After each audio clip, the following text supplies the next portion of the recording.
It's an honor to be here today because we're in my own hometown. Recently, someone actually said to me when I was mentioned that I was coming to speak at TEDxTeachersCollege, Marquis, you're like this fearless superhero, which is absolutely ridiculous because I'm afraid of spiders. I'm an ordinary person just like you. However, a few years ago, I founded a social enterprise to ensure that all kids have a chance to achieve the American dream. Due to the success of my social enterprise, I've won numerous awards, like Massachusetts Innovator of the Year, Microsoft Changemaker. As a result, I get a lot of requests on LinkedIn from budding social entrepreneurs soliciting my advice to build their own social ventures. For example, let's check out Kevin's message. A common message reads like this. For years, I've been trying to have an impact in the world, but I'm not gaining traction. Can you offer advice? Now, I get about 5 messages like this a week, and I don't have the time to answer every single request. However, I want to empower others to successfully start up their own social ventures. So I'm here today to share my own secret sauce with you guys, the BID methodology, on how to take an idea from concept to reality, gain traction, and change the world. But first, I want to share a little bit about my own story. Ironically, my mother attended Columbia University, but she had mental health problems and her behaviors range from swinging knives at me to being a sweetheart and bringing me delicious Chinese food. My biological father attended college as well. Then he went on to create medicines that sold for millions of dollars, but he was never around. My parents lived apart. When my dad found out that my mother was abusive and neglectful, he called social services, and at 8 years old, I was placed into foster care.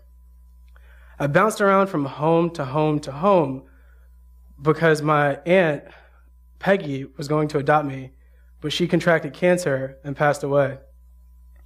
My first foster mom was thrilled to adopt me, but after surgery gone wrong, she passed away. I was beginning to lose hope. I didn't care about school, my future or education. I aced New York State's math and reading test, got into a gifted and talented program, and it just didn't matter. People were dying. One day, my social worker brought me into the agency and asked, do you want to live with this family, this new foster family in upstate New York? It was either go upstate or live in a group home, and I had heard bad things about group homes, so I decided to go upstate. I gave these new foster parents a ton of grief. From school, getting into fights, to school suspensions. I'll never forget, my mother was chastising me for another stupid thing I had done, and I yelled, send me to the group home. I don't care. She looked at me and said, sit your little ass down. You're not going anywhere. Surprisingly, instead of giving up on me, my new foster parents showered me with love and eventually adopted me. So I stopped being a little brat, I mellowed out, and tried my best to make my new parents proud. In high school, I geeked out on math team, became active in student government, and learned all about tech and web development.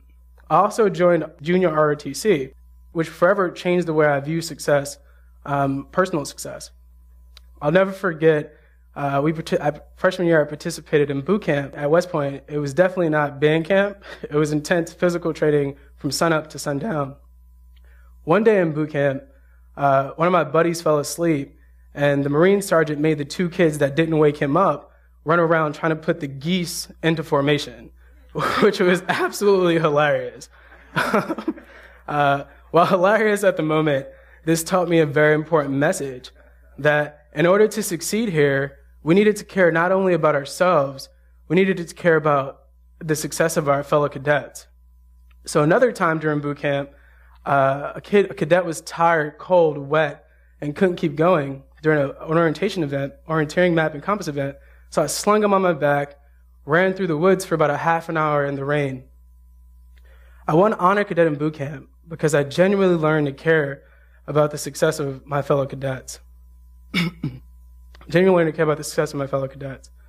Senior year, my unit won Distinguished Unit with Highest Honors for the first time in 20 years. We won because we genuinely cared about the success of everyone, the success of our fellow cadets, and we developed camaraderie. As my high school career was coming to an end, everyone thought I was headed to the military. But I did not. I followed my heart and a girl to college in Boston. I came intent on becoming a lawyer, so I interned at City Year, a nonprofit founded by 2 Harvard law grads to end the high school dropout rate, and I worked at the White House under President Obama. However, I had an experience that forever changed my career trajectory. Massachusetts Supreme Court Chief Justice Roderick Ireland was one of my professors, and with his consent, I was able to sit in on cases at the Boston Juvenile Court. There, I witnessed many heart-wrenching care and protection cases, adoption and foster care cases, in which parents and kids look lost and scared. Later, I helped mentor a foster kid who went from getting C's and D's to getting A's and B's. These experiences made me want to learn more about the foster care system that many kids, myself included, are forced into. And what I learned shocked me. So imagine this, that everybody in this room was in foster care or was a foster child. Half of you would have graduated from high school, but the rest of you wouldn't. This front row would have graduated from college, but no one else. And most of you would have spent time in jail, homeless, or be dead by 19 years old. That is insane, and I knew I had to do something about it. So I deferred my lifelong dream of becoming an attorney and turned down offers to work at top consulting firms. My parents thought I was crazy, but I followed Seth Godin's advice. If it scares you, it might be a good thing to try. I felt obligated to try and systematically transform the foster care system. So I founded Foster Skills, a social enterprise dedicated to helping foster kids beat the odds and become productive citizens. Starting off, though, I had no idea how to build a social venture that captured the impact that I wanted to see in the world. So I decided to study the ventures of many successful social entrepreneurs like Adam Braun of Pencils of Promise and Jacqueline Novogratz of the Acumen Fund to see what their secret recipe was, or their recipe success was. I started noticing some patterns. I captured these patterns and created the BID methodology that I used to create my own social enterprise. Before I tell you about the BID methodology, I want to share with you let's define social enterprise. So a social enterprise is a for-purpose company. It could be a nonprofit, a for-profit that uses entrepreneurship to tackle a social, environmental, or human justice issue in the world. Now that we explained social enterprise, let me tell you what this BID methodology is. I've been talking about it for so long. So what is the BID methodology? BID methodology is business, impact, brand. So business. What do you want to do and why? This is not your traditional business plan. It's what you provide and what society gets in return, financial or otherwise. If there's a problem in the world and you're really, really, really passionate about it, it could be in any industry, energy, education, environment, and you want to use entrepreneurship to bring it to life, you must do your homework. I'm not talking about spreadsheets and profit margins. You must know exactly what's going on in that space in order to not take away resources from existing organizations doing great work. Plus, you want to use your time and resources wisely. So Muhammad Yunus is a perfect example of business. He was a professor who visited poor villages and discovered that small loans could help poor people in Bangladesh. He pioneered microloans and founded the Grameen Bank because traditional banks weren't readily handing out loans. He showed that low-income families were a good investment with his new method of business. Impact. Who do you create value for and how much? Essentially, what is your value proposition? You need to be specific. Anecdotes and qualitative information are great, but you need some numbers. What matters most is that you need to show that you're solving problems that are going to make our world a better place. What is it that you're providing? Is it beneficial? Is it effective? Are you able to scale? And most importantly, you need to be willing to put yourself out of business. So Scott Harrison in 2006 founded Charity Water, a social enterprise dedicated to bringing clean water to the billions of people without it. To date, he's brought clean water to 3 million people in over 20 different countries around the world. He's able to gain traction because he connected his supporters to their individual impact. Using your phone, you can use GPS and literally track your donation in real time.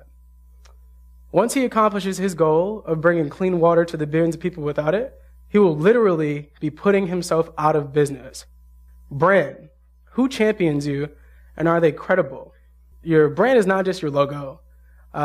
It's who you are. It's your network. You need more than just your mom's a good word, unless your mom works for JP Morgan Chase. You need credible social capital. You need people whose shoulders will allow you to stand on their shoulders, and who'd put in a good word for you, and also who'd put their reputation on the line because they believe what you're doing has the ability to change the world. So in order to start building or crafting your brand, form relationships with your coworkers, mentors. If there's someone you admire, reach out to them, cold call, cold email them. You need to convince at least one credible person that your business and impact are worthy. Then more will follow. So Sal Khan was struggling to gain traction, but his vision of free education for all inspired his early adopters. These early adopters then told Bill Gates of Khan Academy. Bill Gates became inspired. Then he mentioned Khan Academy at a big tech conference.